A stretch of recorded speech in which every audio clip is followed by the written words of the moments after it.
Well, hello again. This is Tom Sinclair, that VidBlaster guy, coming to you, well, live for those of you that are watching us live, and on YouTube for those of you that are picking us up in the archive later. This is show number 13, Lucky 13.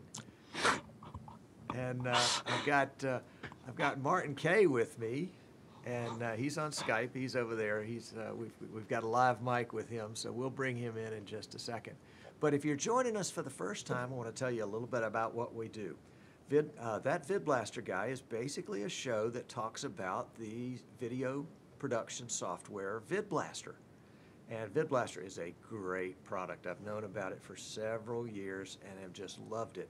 And finally decided about 3 months ago to put together a little show that talked about VidBlaster and how to use it, and in hopes that more and more people would adopt it and see the power in it.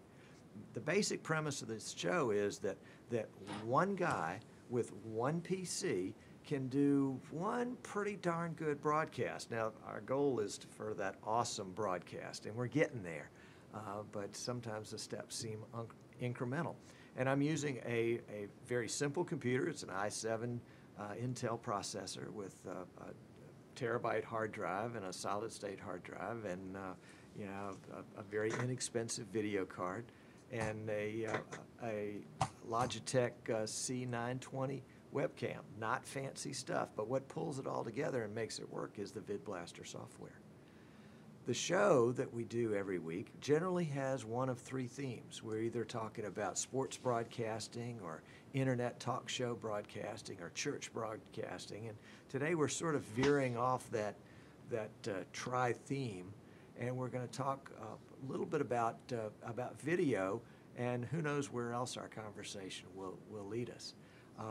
Just full disclosure, I am a VidBlaster reseller, and you can go to my store here on that VidBlaster Guy and purchase a license to VidBlaster if you're in the U.S. My guest today, Martin Kay from Zen Computer Services in Manchester, UK, is also a VidBlaster reseller. And so if you're in Europe, you might want to touch base with Martin if you're interested in VidBlaster. Or he can even create for you a PC that's designed just for VidBlaster. Load VidBlaster in it, and you've got a one-stop shop. But I'm not going to steal all of Martin's thunder and talk about what he does. But let me bring Martin in on the show here. Martin, glad to have you with us. Thanks for inviting me. You didn't tell me it was show 13, by the way, although I suppose I should have looked.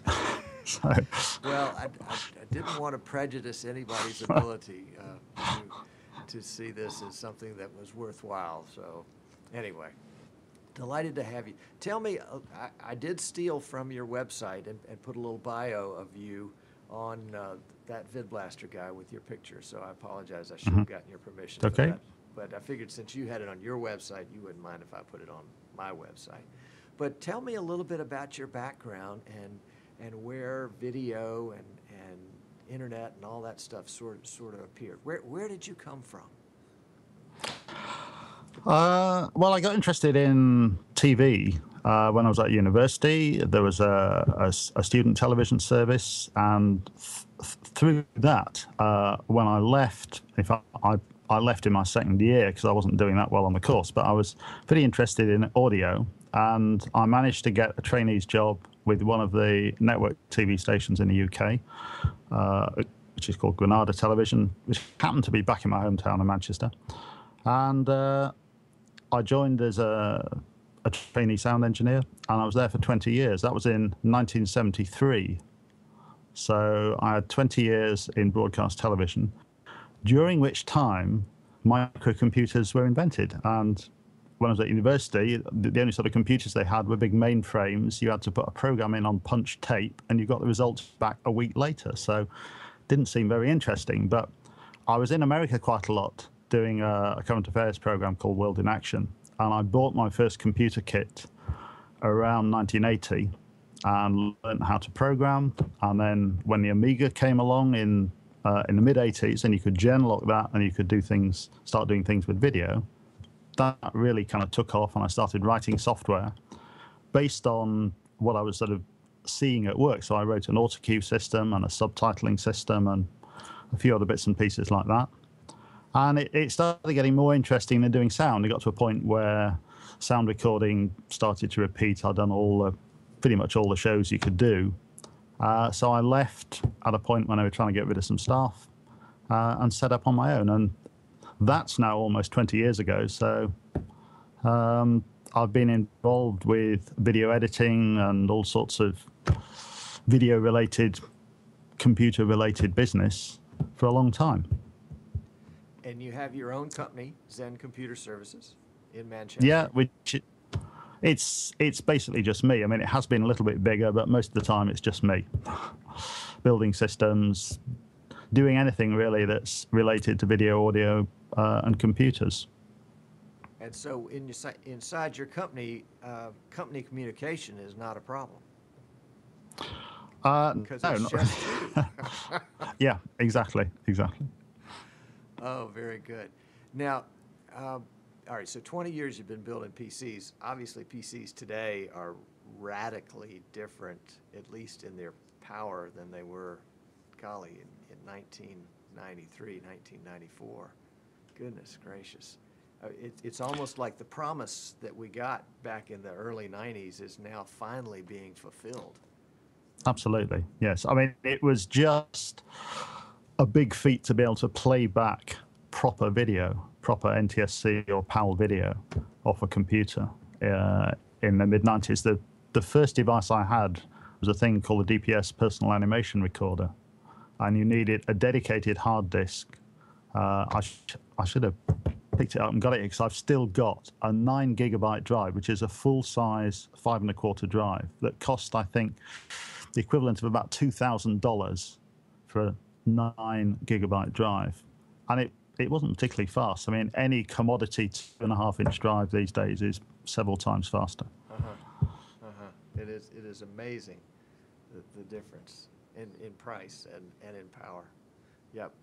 So when did VidBlaster sort of show up on your radar?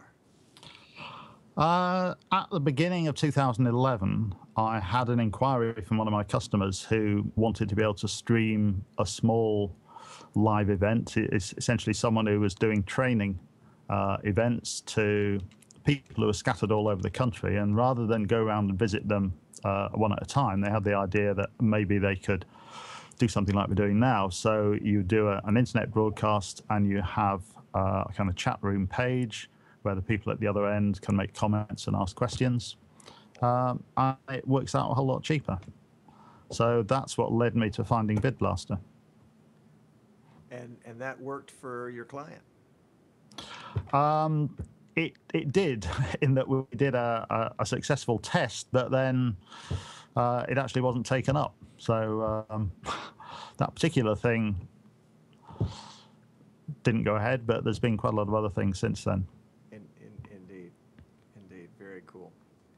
Well, you and I spoke yesterday, and one of the things that I hoped we would touch on, my background is nothing to do with computers or video or audio or TV or anything like that. It just, I came into this because my children play sports and I wanted to have their sports, and I started out with a camera and then a video camera, and then I said, hey, we could put this on the internet. And so nothing I did was as a professional. Everything I've done has been as an amateur. And so my knowledge has huge voids in it when it comes to things of the audio and video nature. For example, tell me about video. People throw out terms like, was it 442 or rappers or what in the world are they talking about? Help me understand in 3 minutes or less. To be honest, I don't think you can in 3 minutes or less. I mean, you could spend more than 3 minutes talking about any one of those things, and they're not necessarily related. They're just pieces in a very big jigsaw. So I could tell you about 422 sampling or something like that, but it wouldn't, I don't think, bridge all the gap. Oh, looks like we've gotten Martin frozen. We'll have to see if we can't unfreeze him.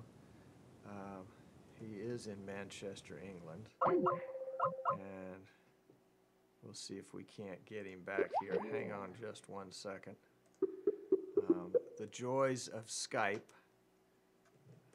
We'll work on getting him back. And you know, it's interesting when somebody like me tries to take on a subject that I know very little about, and to be able to, oh golly, it's my internet that's gone out. Okay, well, hold on a second, folks. We're going to do a little troubleshooting, and we'll be right back. Something happened to my internet. Be right back.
No, it's come back. Okay.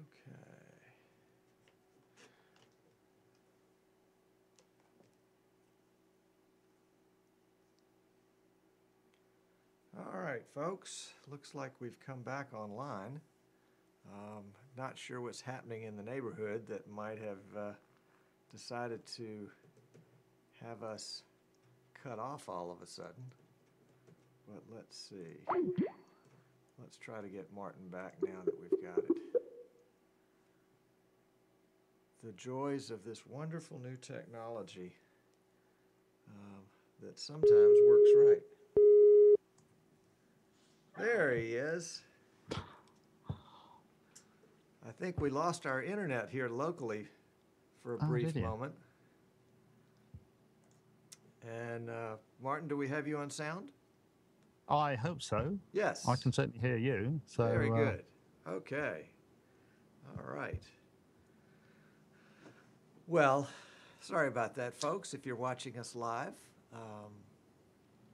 that's the way it goes sometimes. When things are live, they don't always work right.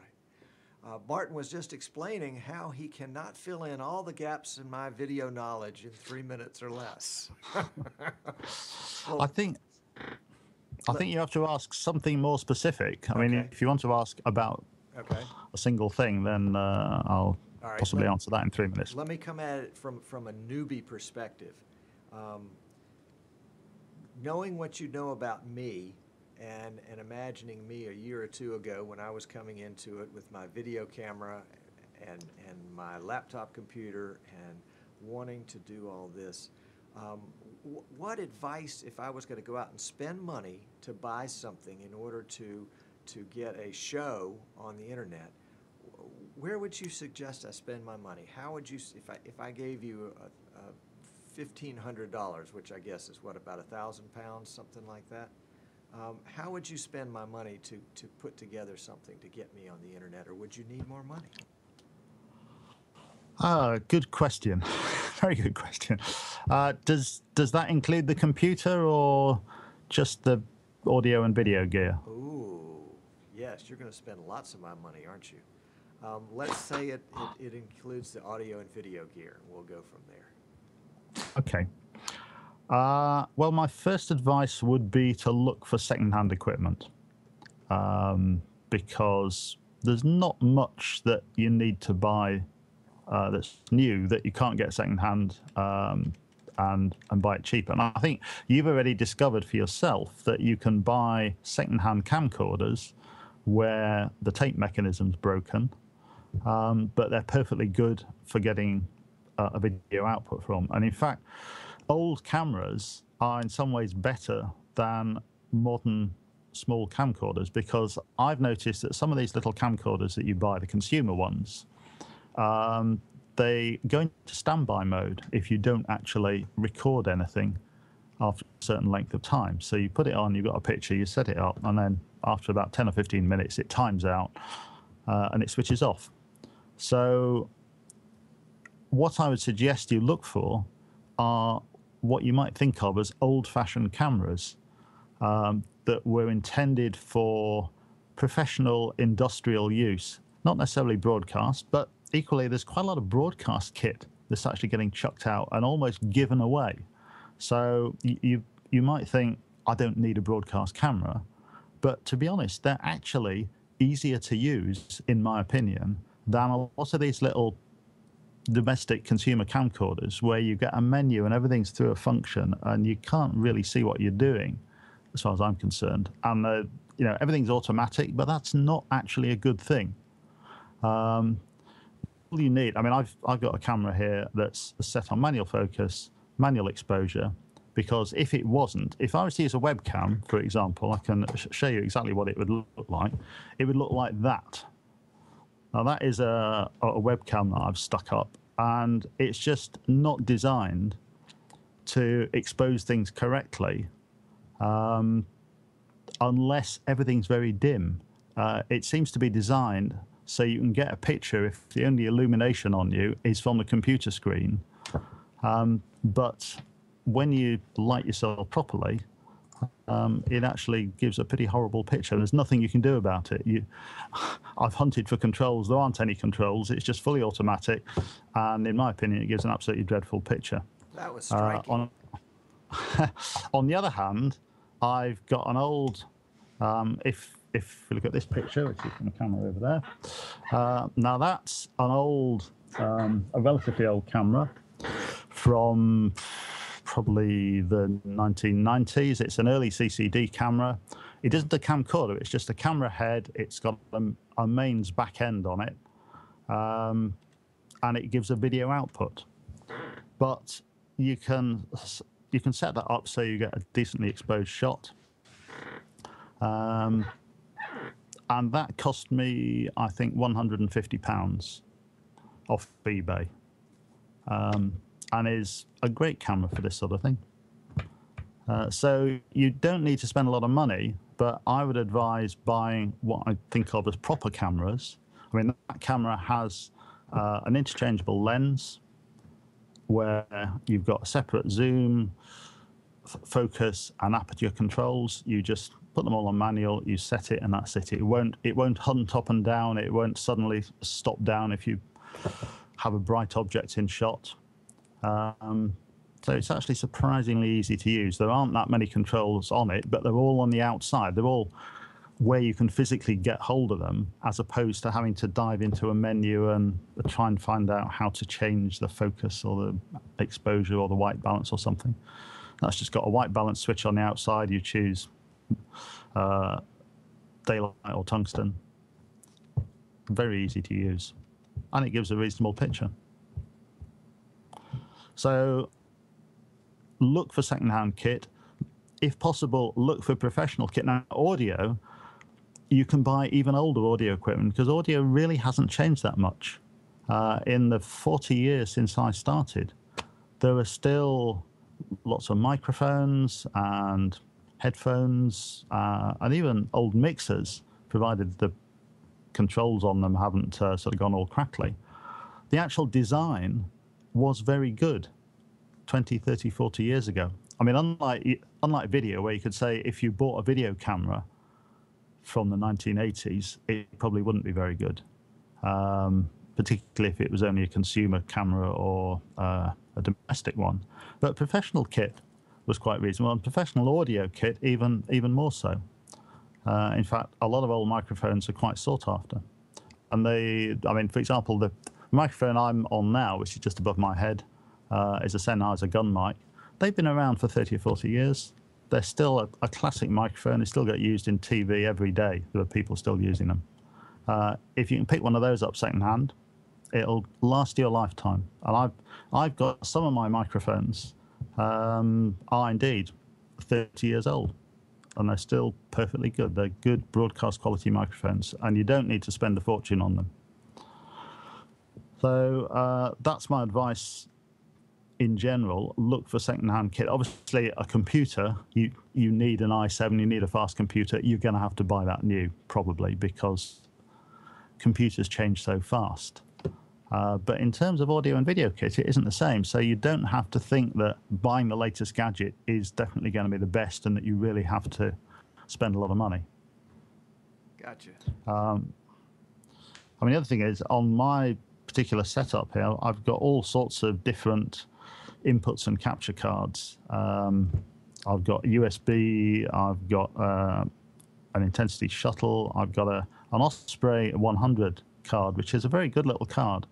If you're inputting analog video, the Osprey 100, again, you can get those second-hand, probably $50, if that. They're a good single-channel card. So if you need more than 4 inputs, then you probably need one of these quad input cards, simply because you run out of slots in the PC. But if you just need 2 or 3 inputs, you could probably use a PCI card, a USB device, maybe a FireWire, and it'll work. Just sort of improvise, try them out, see what works. Very good advice. Very good advice. I like that. And the last part is generally where a lot of people get hung up. They say, okay, I've got a camera, I got a computer, but oh, well, my camera's got a USB on it. I'll just take the USB and plug it into the computer, and it didn't work. And of course, no, USB is mainly just used for doing file transfers, right, and not for streaming video. Right. So it's easier to take a sort of good old-fashioned composite video signal out. Unless you're running hundreds of meters, analog video is okay, really, particularly for web streaming. You don't really need anything higher quality because it's all going to get compressed. Unless it's possibly you're doing HD streaming, which is not something I would recommend for beginners. I would suggest you start with standard definition, learn the whole process, because you're going to need a lot more bandwidth, and your audience are too. So stick with standard def and concentrate on the other aspects. There is so much to learn about the whole craft of putting programs together, sound mixing, lighting, all these things. You need to get on top of those first before you start thinking about high definition. Your lighting is very good today. Tell me a little bit about what you've got there. The answer is not an awful lot, and I haven't spent a lot on it either. Music to my ears. Yeah, eBay is what I would say.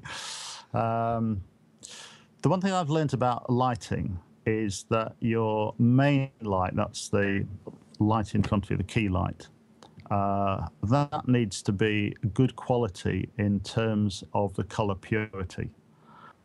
So if you're in an office that's just got a fluorescent lighting, the chances are general purpose fluorescent lighting doesn't have good color purity. It's made to give the maximum output for the minimum electrical input. So it's as efficient as possible, and as a result, it tends to have a spike in the green area. So it's got a slight green tint, and it's concentrated at one particular shade of green. So it makes skin tones look a bit unpleasant. Old-fashioned lighting, traditional light bulbs, what's referred to as tungsten lighting, that's fine. That has a nice even spectrum.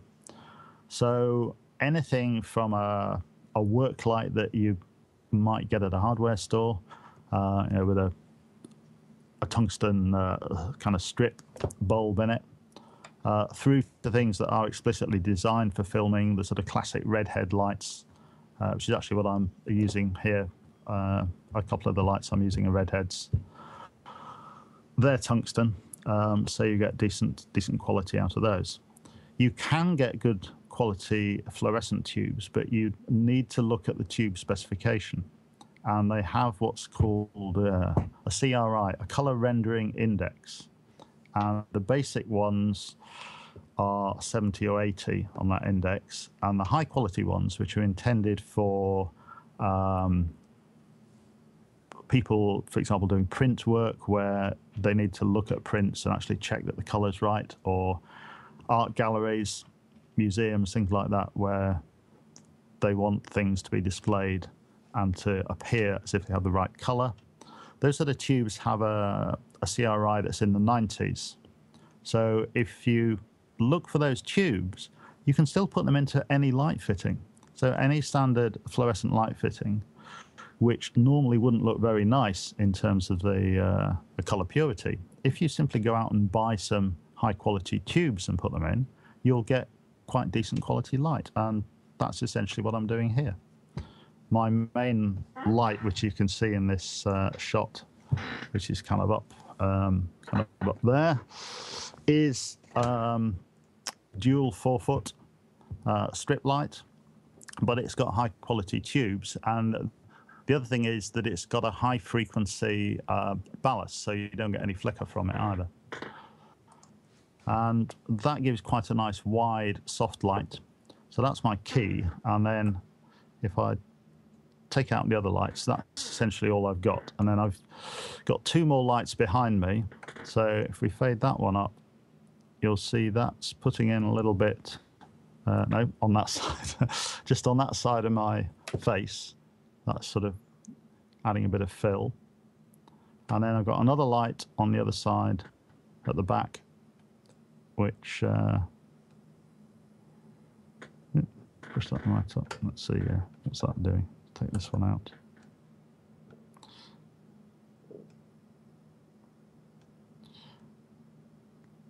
So that should give a bit of light just on my shoulders and off my hair. Just makes the shot look a bit nicer. Anything that you can put behind that will give a little bit of what they call rim lighting helps to separate you from the background, which is a good thing. And I've also got a light on the back wall, and that's just a cheap LED, what we call a Parcan light, the sort that's sold for discos. And it's got multicolour LEDs in, and there's little switches on the back. You can sort of flick the switches and get any colour you like out of it without having to put a gel on it. And they're about $40, something like that. The other thing I've got, which you can't actually see, but it's evidence I'm using it, is a little dimmer unit. Because the important thing about lighting is having control, as you're probably aware. If I push these other lights up to full brightness, which is what would happen if I simply used the on-off switch, you'd see that they're far too bright.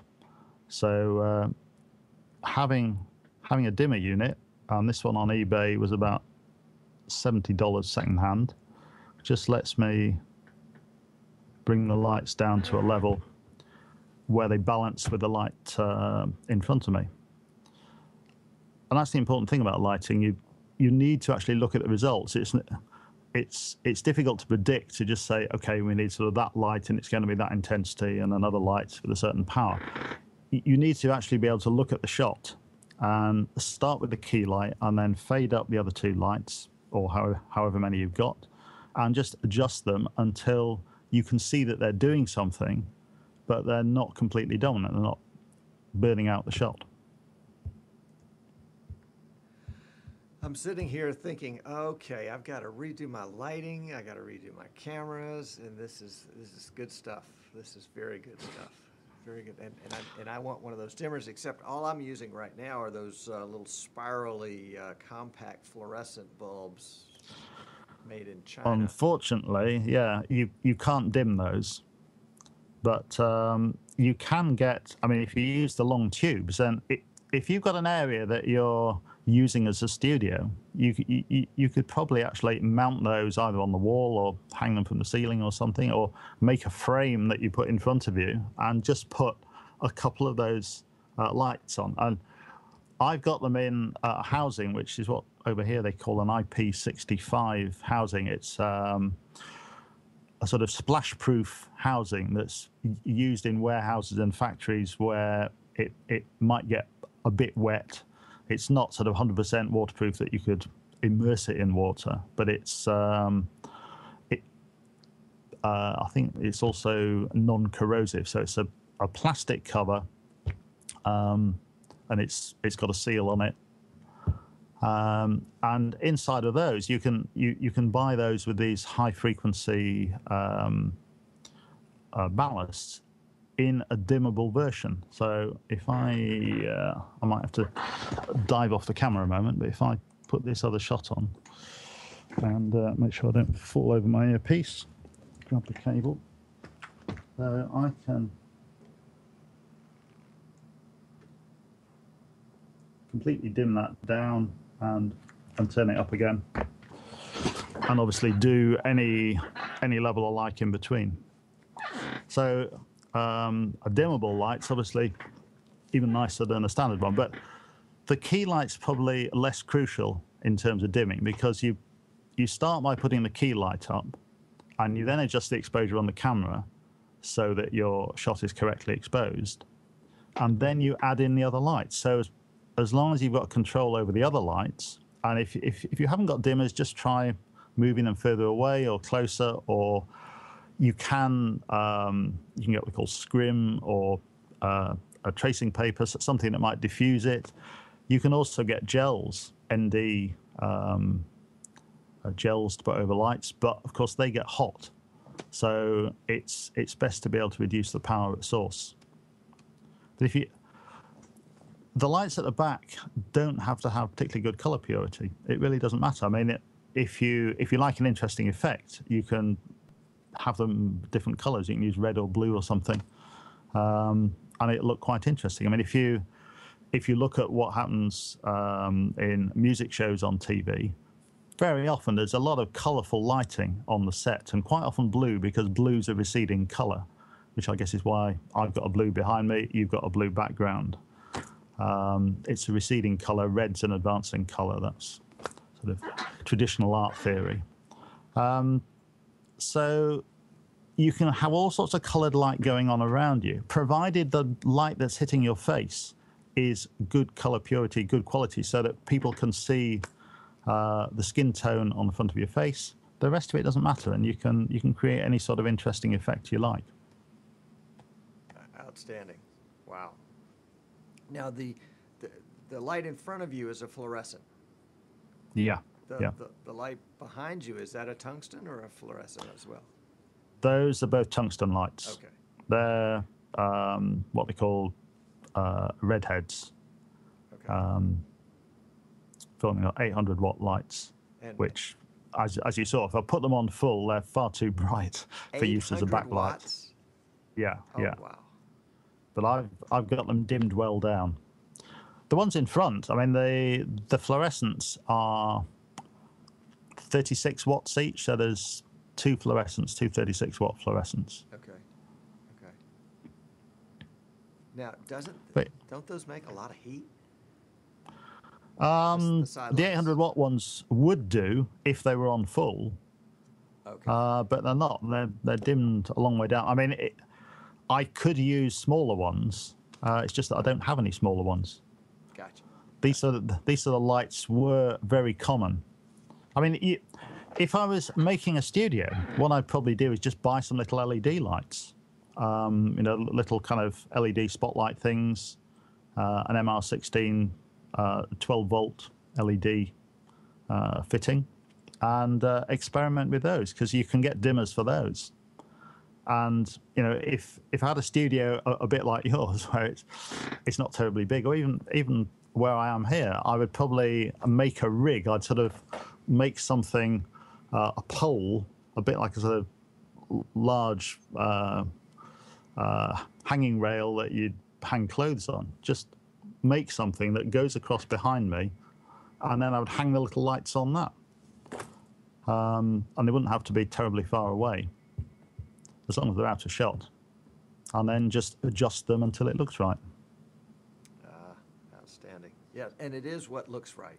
I mean, you can have all the rules about what should be, but it really is about what works.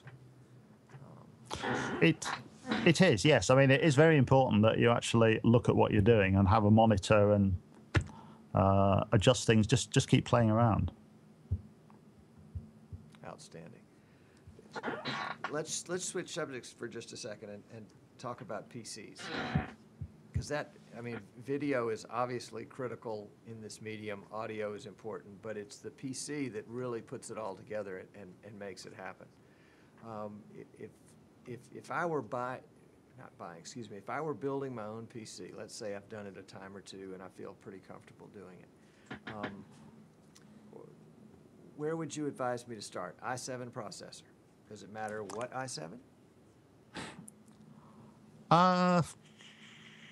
Depends how much you want to pay, really. I mean, there's two series of i7 of the current ones. There's the Ivy Bridge ones, which are the 3770, for example. Right. That's the latest one, but it's not the most powerful. At the moment, there's another series of i7s, which are what they call the enhanced or the extended Sandy Bridge series, that are the 3800 ones and 39. So there's a 3930, which is a 6-core processor, which with hyperthreading will appear as a 12-core. That's currently the most powerful i7, but it works with a motherboard chipset, which is the X79, which is a little bit older than things like the Z77. So it sort of swings and roundabouts. What always happens with Intel is that they have a mid-range chipset, and then they have a slightly more enhanced workstation chipset.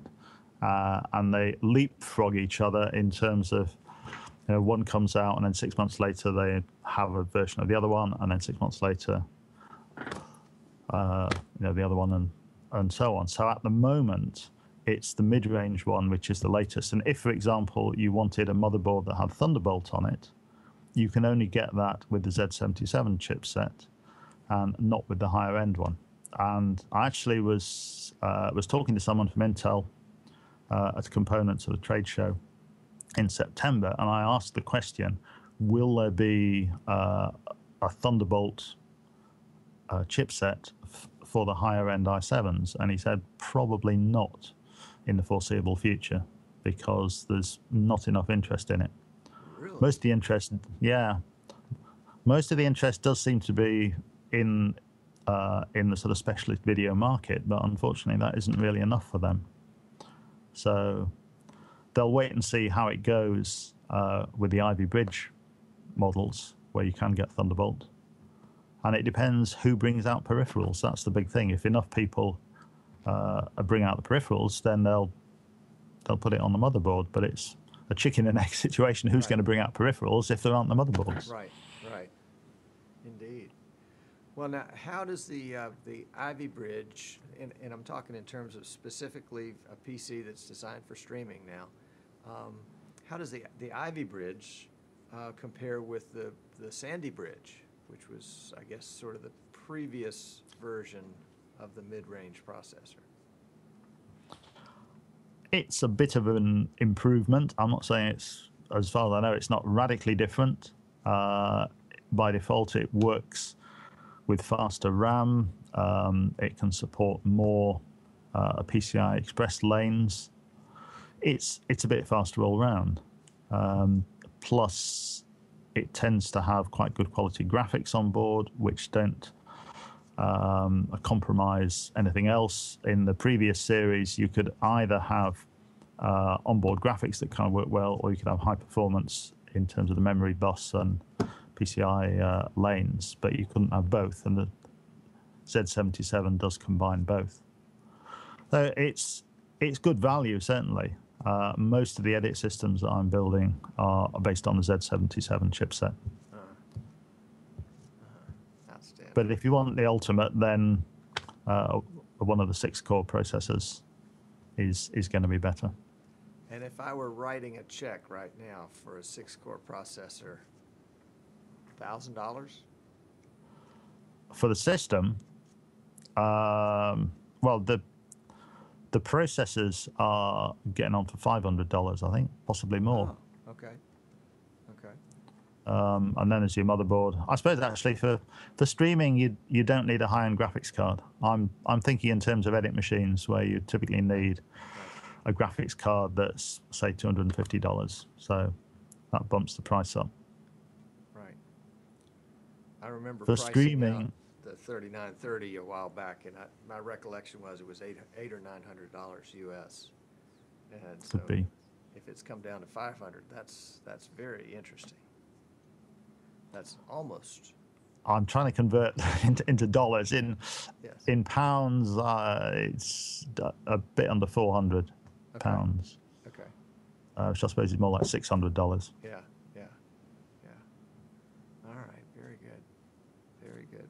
Outstanding. Now tell me, what kind of effect do you think the solid state drives are going to have on video editing, video streaming? Is that a bonus? I haven't really seen a need for them, certainly for video editing, other than as a means to record uncompressed video. That's really the only time when there's been a significant need. And given the prices versus capacity, then I'm not really swayed as yet. I mean, would I rather have a 2 terabyte spinning disk or a solid state drive that's how much are you going to get for the same price as 2 terabytes? Not a lot. It would probably be 64 or 128 gig. Yes. So yes. Yes, I can see how it will work for the instant replay system. I'm sure for that, within VidBlaster, it'll be very useful. But in general, not a great need for it. Interesting. Having built a system recently that had a solid state drive in it and turned it on for the very, very first time, and it was just like, ping, Windows is loaded, we're ready to go. And I couldn't believe it. It was magic. It was amazing. I was thrilled. I mean, that's all very nice, but again, what's it worth? A choice of waiting another 30 seconds and having more capacity. I'll go with the more capacity. Yes, indeed. And like you say, indeed, assigning VidBlaster what essentially is just a huge RAM drive, it really did make the instant replay smooth out and fixed a lot of the little bumps in the road, as it were, with that. Yeah. Very good. Well, last question, and I'll stop peppering you with all this stuff because I know I'm probably boring you to tears with my little teeny questions. But if I were just starting out today, and I was intrigued by this technology, and I was putting the pieces together, and then I decided, I'd like to figure out how to make this hobby pay for itself. I would like to go into the business of doing this. What advice would you give me? Besides, don't do it. You've got me there, because I don't do this. I don't stream. I don't have a show. I don't really make money out of it, other than actually selling the software, Right. And advising people on what they need to put a studio together. But how you then make money from a show, I don't know. I've got no idea. Well, the clients that you have that you're building PCs for that are loading VidBlaster on it, give us an idea of some of the uses that they're using those machines for. Half the time, I don't know. Is the simple answer. Okay. There's clearly people who are adding pictures to radio. That seems to be a popular thing to do. Right. But I haven't really seen anything locally, when I say locally, in the UK, that's particularly innovative. I don't think people really have taken to it or know, I suppose, what you can do. I mean, it is a new area. Because, I mean, I deal with people who are involved with conventional video production. Sometimes that includes live events, but it's live events, for example, conferences and the like, where you're either providing support, so you maybe have someone on a lectern who's on camera, and you then blow that up and put it on a big screen along with sort of graphics. But most of the time, it's recording events or shooting in a traditional style, sort of documentary style, and then putting together an edited video. So the video acquisition stage is just that. It's not the end product. It's getting the raw material. You then put it into an edit system, and you come out with a program. I know lots of people doing that, and there isn't a great interest really or demand for live streaming as yet. I mean, I think there are some companies that specialize in it, but they're not using VidBlaster, obviously. Or at least when I say obviously, from the fact that they haven't been approaching me to buy the software. So I don't know what people are using. Some people might be using TriCasters, some might be using Wirecast. You know, there's all sorts of other things out there. I mean, I did do a job for someone this summer, which was shooting university graduations where they were streaming it live. But they had an A10 Vision Mixer, quite a good hardware setup, because they needed primarily to record the output and to sell it on DVD or indeed Blu-ray. And streaming was just a kind of byproduct of all that. Interesting. There was I guess you would call it a political debate in the United States between a newscaster and a comedian, Bill O'Reilly and Jon Stewart, over the weekend. And they sold tickets to watch it live streamed for $4.95 US. And the audience was so huge that it crashed all 13 servers that were dedicated to stream this event. So from my understanding is basically nobody got to watch it. But the demand for that was, number one, they didn't anticipate how large it was, but it must have been just absolutely huge, you know, tens of thousands or hundreds of thousands of potential viewers. And it exceeded anybody's planning if they only had 13 servers to serve. I don't know how many streams a server can provide, but obviously it wasn't nearly enough. The thing is, with an event like that, clearly that's a kind of big name event where they know how to cover an event like that. They would cover it with a conventional video production company, a little OB or whatever. And you're just tagging the streaming onto the end of that.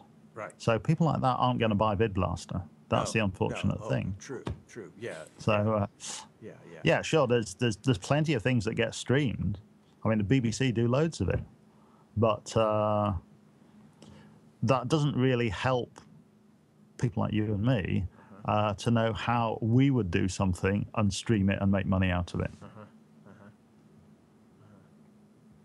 Well, I'm getting some feedback from some folks, and it kind of seems to be bubbling up because I'm getting this question a lot. You know, basically how I love the technology. I'd like to be able to put the technology to work just outside of my own personal needs, and maybe pick up a few bucks off of it. And I'm thinking very seriously about trying to put together a what would you call it, a focus group or a round table, and bring a group of people like this together and say, okay, let's you know, we're not in competition with each other. Let's brainstorm together on ways that we might be able to take this technology out to the world and meet some needs that are already there but are basically unmet needs. I can imagine in a community like my small town of Fairhope, you know, 15, 16,000, something like that. There was an election recently for mayor. There were 3 candidates for mayor of the town. And there was a local, I forget the name of the organization, but a local organization sponsored a debate, or a town hall meeting, or whatever you want to call it, and people went to whatever the venue was. But something like that would have been ideal to be live streamed, and they probably would have had, you know, maybe 10 times the audience of folks that were interested but not so interested that they would go out and actually, you know, find a parking place and go in and sit down and listen for all this time.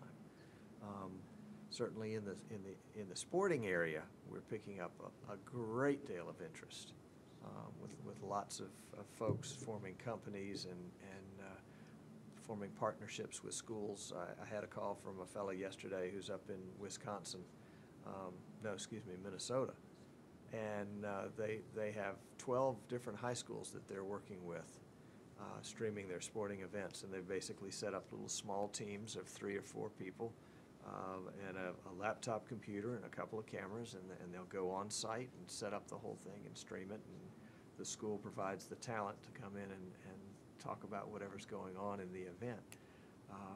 So I see the kind of the basic formations beginning to form, and it's just really interesting to watch and see and to be a small part of it. It's really a lot of fun. Unfortunately, it's not an area I can particularly help you with. It's not something that I'm aiming to do directly, other than supporting other people. I mean, if someone comes to me and wants to know how they can do it, I'll tell them how they can do it. But now, your town, Manchester, you have a couple of football clubs there. We do. We have one that's actually very close to where I am here, which is Manchester United. Yes, we've heard of that one in the States. Very impressed. Most of my boys played soccer coming up, and so we had a keen interest in that. And obviously, the Premier League is going to be a television production. But are there other levels of football in the UK that would benefit from a streaming relationship? Possibly. I mean, there are people who go out and cover just about every game, certainly as you go down the different leagues. They almost all have people who record the games, and they possibly put them together on DVD. The problem streaming from football grounds is that you don't necessarily have internet access, and I guess that's possibly the same in the States, but until we get 4G, which will be next year, at that point we then might be in with a chance. But that's certainly one of the issues.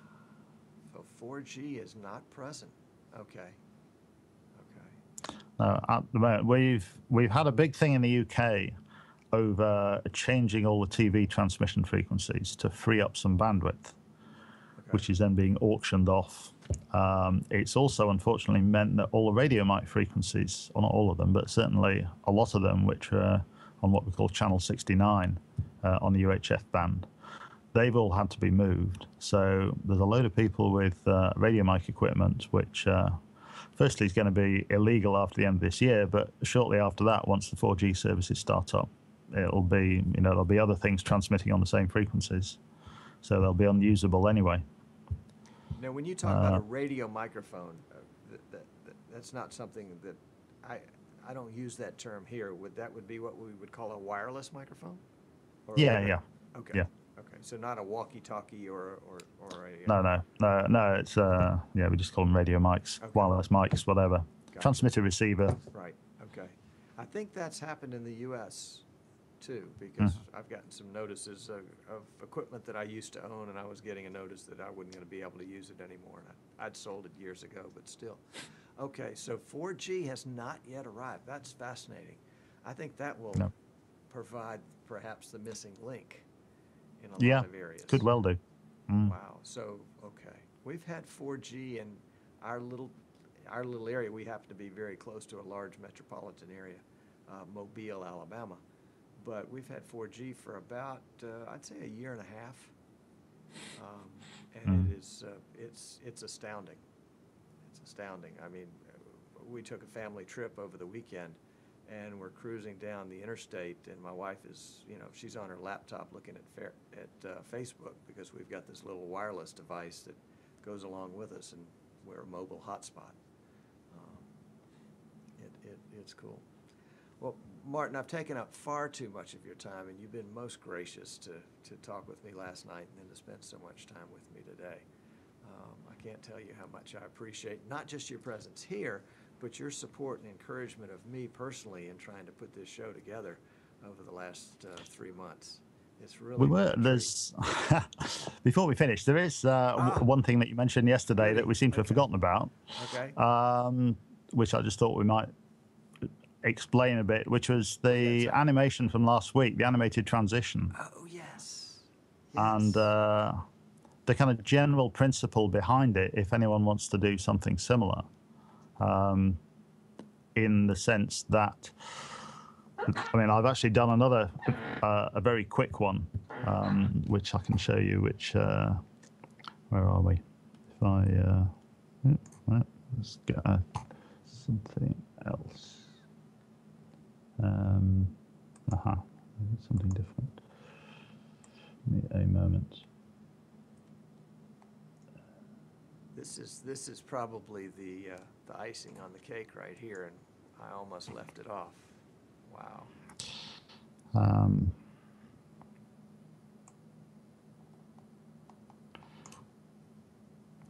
So the idea is that, okay, so I cut to this video effect.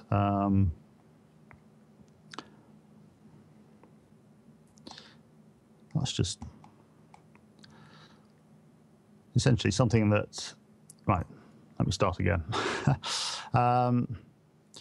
What you're aiming to do is to create an animation where you start with a green screen, you then have something that appears which completely fills the frame, and then at the end of it, it disappears and goes back to a green screen. And you set that up with a video effect that uses chroma key. And why are we not? Camera 2, okay. So that when you play it, it starts by covering the current shot, and then you change the current shot while the animation's covering the screen, and it then reveals the second shot. And you also have to remember to actually cut out of it before the animation ends, because VidBlaster has this little feature that when you get to the end of a file that you've played, it sticks up a flash frame of white, which is what happened last week. So you just have to cut away at the end. So it's a little bit fiddly, and I would tend to say for self-operation, it's probably a step too far without some kind of automation. But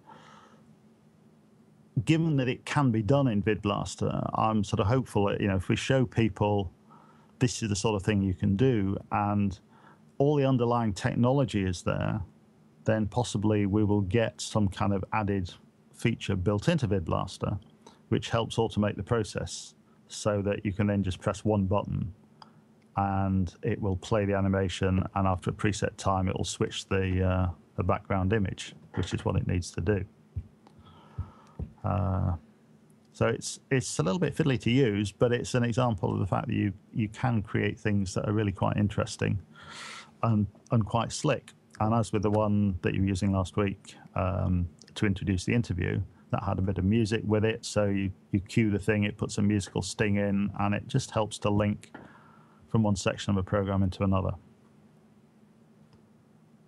And I wish I was so taken off guard today that I didn't have a chance to set that up. I am so sorry. Oh, golly, that would have been the perfect opportunity to plug it in.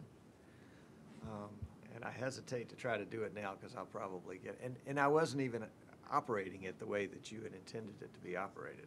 That was the funny thing, is that I figured out sort of a backdoor way that required 5 extra keystrokes. Well, if you don't have a version of VidBlaster that has the switcher, I mean, ideally, I would suggest having the video effect that's doing the chroma key fed from the preview bus on the switcher, because then you can just press buttons on the switcher, right. Which is pretty quick to change the background shot from the outgoing to the incoming. But if you don't have that, then the way that you were doing it, which is to actually go into the drop-down menu and select the device, that still works. You get exactly the same effect. You can do that with the Pro version that doesn't have the switcher. That's so true. There's no reason why anyone can't use that sort of effect. And I am going to put together a tutorial on how to do it both ways. If you have the studio or broadcast version, to do it with the switcher, and if you have the Pro version, to do it without the switcher. That's good. I've been looking for a tutorial to do lately. That's perfect. Although I see Martin looking at me now, and he's thinking, no. Maybe we don't need to let Tom do this tutorial. In the course of doing that, I cut to another camera that I'd set up, which I just thought might be of interest to see what I'm using for audio. I mean, one of the important things that probably anyone who's played around with VidBlaster will have discovered is that you typically get a delay on the video side compared to the audio. So the audio appears to be ahead of the video. So this little unit here, which is a Behringer Shark, and there's a little article about this on the wiki if anyone wants to look it up. This is inserted into the audio feed from my microphone, so that I'm adding, in this case, almost 160 milliseconds of delay, which is about 4 frames. And that hopefully is putting me in sync. And I'm using this, was it a DV Pro Mix, which is a little field mixer, to both feed my microphone through, plus if I were to play something off VidBlaster, I've got a line input coming in from VidBlaster, and it's also got a separate headphone output and a headphone input. So the incoming audio from Tom that is being sent over Skype is being fed into this unit. I can actually switch between what I'm feeding into the mixer and what's coming in off Skype. There's a switch at one end. And I get a headphone volume control as well. So it wouldn't be appropriate if I was actually hosting the broadcast. I would need a much bigger mixer, and maybe on a separate occasion we can talk about mixers and all the sort of things that you need in terms of aux sends and setting up mix minuses. I mean, I know Mike Phillips has talked about that, but I don't think we actually saw a mixer, an actual mixer with possibly a sort of overhead view, a camera looking down on it to see what sort of controls you get on the mixer and how you go about setting up a mixer. Because there is a fairly straightforward starting point with any mixer.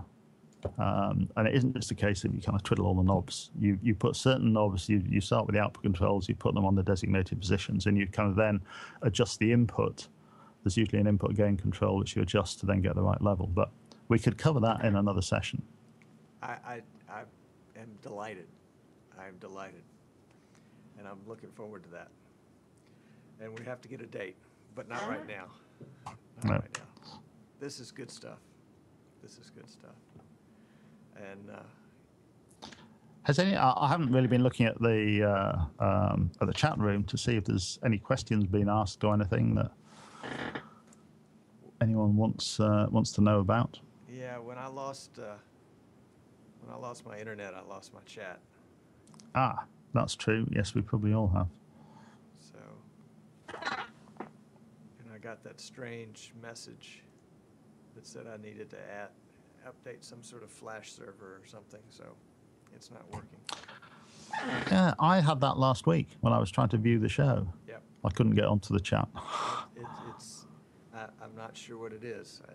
I know whenever I use my Wi-Fi, the 4G Wi-Fi card through Verizon, I can't get chat, and for some reason today I'm picking up the same thing. Not quite sure what it is, but Martin, we're out of time. Right.